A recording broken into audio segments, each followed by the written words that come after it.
Bonjour à tous et bienvenue sur ma chaîne de magie. Aujourd'hui, je vais vous proposer un tour de cartes. Vous allez voir, celui-là, il fait très mal à la tête. Voilà. Donc, c'est un tour de Bob Hummer. Donc, Bob Hummer, je suis un grand fan de cet homme-là. C'est un génie vraiment.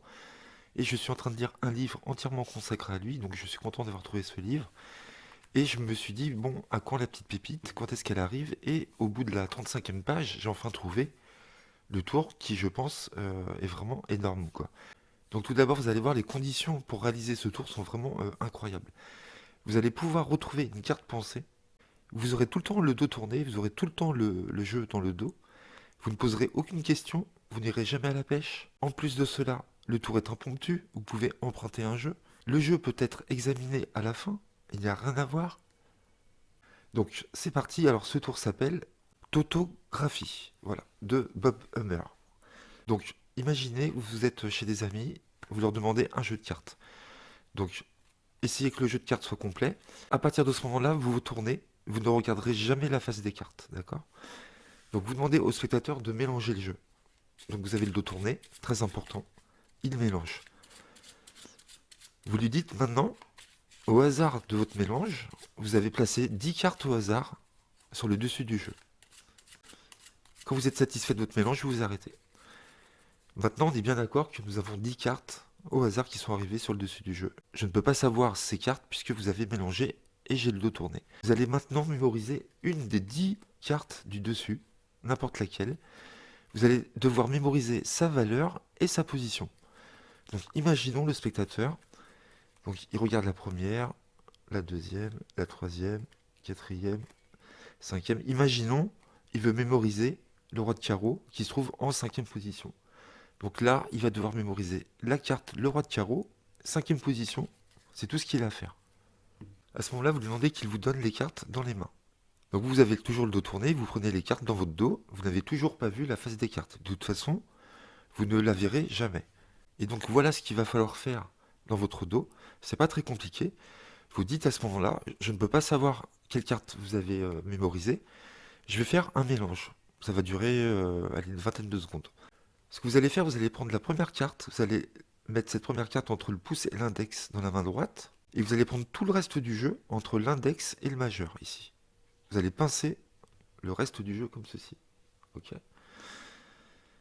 Donc c'est pas trop dur, hein. Déjà ça c'est facile à faire. Et donc ce que vous allez faire, vous allez prendre la première carte en dessous, ici, et vous allez la placer en dessous la première carte. Donc là j'ai deux cartes entre le pouce et l'index. Le reste des cartes entre l'index et le majeur. J'ai déjà deux cartes. Ensuite, j'ai pris en dessous, hein. Donc ensuite, vous allez prendre la carte du dessus du paquet ici, toujours en tenant, avec juste la main gauche, et vous mettez en dessous les deux autres. Ce qui fait que maintenant j'ai trois cartes ici. Vous prenez en dessous, vous mettez en dessous les trois autres. Vous prenez au-dessus, vous mettez en dessous. Vous prenez ensuite la carte du dessous, vous mettez avec ce bloc la carte du dessus, et vous faites ça 10 fois. Il faut que vous ayez 10 cartes à la fin entre le pouce et l'index droit. Ok. Donc là, j'ai toujours 7 cartes entre le pouce et l'index. Il m'en faut 10. Donc je prends celle du bas. Ça fait 8. Celle du dessus, 9. Et celle du bas, ça fait 10. Vous ne trompez pas sur ça, c'est très important. Là, vous reposez toutes les cartes sur le paquet. Ensuite, dès que vous avez fait ça, vous avez passé 10 cartes en dessous, au-dessus, en dessous, au-dessus, en dessous, au-dessus. Vous prenez toujours dans votre dos la carte du dessous et vous la mettez au-dessus. Et cette carte-là va être très importante, c'est grâce à celle-ci qu'on va pouvoir retrouver la carte du spectateur. Vous allez voir comment. Donc normalement, dans le tour original, tel qu'il est décrit dans le livre, Bob Hummer conseille d'avoir une petite épingle, une petite épine dans la poche de votre pantalon, et vous allez marquer, vous allez gratter cette carte-là avec cette petite épine, cette petite épingle sur le dos. D'accord? Donc moi, j'ai pas ça du tout, j'ai pas envie de me prendre la tête avec ça. Donc j'ai trouvé une idée encore plus simple, tout con. Ce que vous allez faire, c'est que vous allez crimper, c'est-à-dire vous allez juste corner le coin droit ici, et légèrement, pas trop, voilà, juste comme ceci, vous voyez, un tout petit peu, et vous allez couper dans votre dos. Là, toujours le dos tourné, vous donnez le jeu au spectateur comme ceci, face visible, d'accord, vous le donnez comme ça. Imaginons le spectateur est en face de moi. Vous donnez le jeu comme ça, vous avez toujours le dos tourné, et vous dites, prenez les cartes face visible, donc le spectateur va prendre les cartes face visible, et vous lui dites, vous allez devoir couper, donc là il faut être très clair dans votre indication, vous lui dites, vous allez devoir couper le jeu, de telle façon à remettre votre carte à la même position dans laquelle elle était juste auparavant. Donc là le spectateur va aller chercher son roi de carreau, ici, et donc il était en cinquième position, donc on fait 3, 4, 5 et on coupe. Donc le spectateur coupe, il retourne le jeu, il vous donne le jeu, encore dans votre dos, vous avez toujours le dos tourné, vous n'avez jamais vu les cartes depuis le début, hein. Vous n'avez posé aucune question. Et là c'est vraiment génial, c'est du Bob Hammer tout craché. Grâce à la carte qu'on a cornée, donc elle va être en dessous, quelque part en dessous, dans les 10 premières cartes, vous ne savez pas où, et ben vous allez compter dans votre dos. Donc vous prenez la première, et normalement si le spectateur vous a bien rendu le paquet dans le bon sens, quand vous allez récupérer le jeu, et ben la marque sera toujours en bas à droite, d'accord? Ici. Si jamais il a tourné le jeu malencontreusement, ce n'est pas grave que vous ne sentez pas la marque. Ce que vous faites, vous tournez votre jeu et vous faites et vous touchez les cartes une à une dans l'angle ici, d'accord? Donc normalement, le spectateur vous rendra le jeu dans le bon sens, mais ça c'est pas grave s'il l'a tourné. Donc vous prenez dans votre dos, ce que vous faites, vous prenez la première carte en dessous et vous touchez ici et vous regardez si c'est cette carte que vous avez cornée. Vous prenez la deuxième, vous la gardez en main, l'autre, hein, la première. Non, deux. La 3, je ne sens rien. Je prends la quatrième. Voilà, vous dites, bon, je vais essayer de retrouver votre carte juste au toucher, comme ceci. Donc ça peut prendre un peu de temps, vous dites ça. Vous prenez la cinquième, et là, regardez la cinquième. C'est extraordinaire. Je sens, comment dire, le coin corné que j'ai fait juste avant. Là, très important, vous avez compté 5, d'accord? Donc là, votre carte clé, on va dire, est en cinquième position. Et ben, la carte choisie sera en cinquième position sur le dessus du jeu. C'est un truc de fou. Donc là, ce que vous faites, c'est très important. Dès que vous avez senti votre carte, que vous avez corné, vous la remettez, vous remettez le coin droit, d'accord? Et comme on a dit au spectateur qu'on allait retrouver la carte juste en touchant les cartes, forcément, il va croire qu'on a mis quelque chose sur les cartes ou il va s'imaginer plein de choses. Et ben pas du tout, il n'y aura rien à voir. Il n'y a aucun produit sur les cartes seront normales. En plus, c'est un jeu que vous avez emprunté. Donc là, vous avez compté 5, et donc vous allez compter 5 cartes dans votre dos secrètement. 3, 4, 5, vous prenez la cinquième, vous la sortez face cachée devant le spectateur, vous pouvez vous retourner à ce moment-là, vous lui demandez l'identité de sa carte. Donc vous répétez que vous n'avez jamais vu la face des cartes, vous ne lui avez posé aucune question.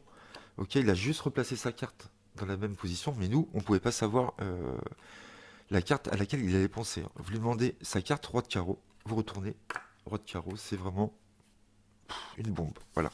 Je sais pas ce que vous en pensez, mais au début, quand j'ai lu le tour, j'ai dit, ouais, il est très bien comme tour. Et donc j'ai eu du mal à l'assimiler quand même. Je comprends assez bien l'anglais, mais je sais pas, j'ai eu du mal à le remonter. Et je me suis dit, ouais, il est pas mal, il est pas mal. Mais finalement, à force de le faire, vous voyez, là, je suis en train de vous le refaire pour la deuxième ou troisième fois, parce que je me suis un peu entraîné avant. Et ben, je le trouve vraiment extraordinaire. Ouais, c'est un tour de fou. Donc vous retrouvez une carte à l'aveugle, hein, en gros. Aucune question, vous n'avez jamais vu la face des cartes, le jeu est mélangé, c'est impossible, voilà. Et je pense que c'est impossible à remonter là, personne ne peut trouver. Vous pouvez, si vous voulez, donner le jeu à l'examen, il n'y a pas de problème, il n'y a rien à voir, d'accord? Il n'y a pas de produit, il n'y a pas de carte crimp, rien du tout, voilà. Les cartes sont vraiment normales. Comme vous avez remis le coin nickel, franchement, c'est parfait. On se refait une petite démo vite fait parce que je l'aime vraiment, voilà. Je voulais vous faire attendre son like, mais voilà, je suis cool. Je vais pas vous faire attendre, voilà, puisque je vous ai expliqué, mais j'ai hésité. Mais on va se le refaire une dernière fois en vitesse éclair, c'est tellement bon. Donc le spectateur mélange, vous avez le dos tourné tout le temps.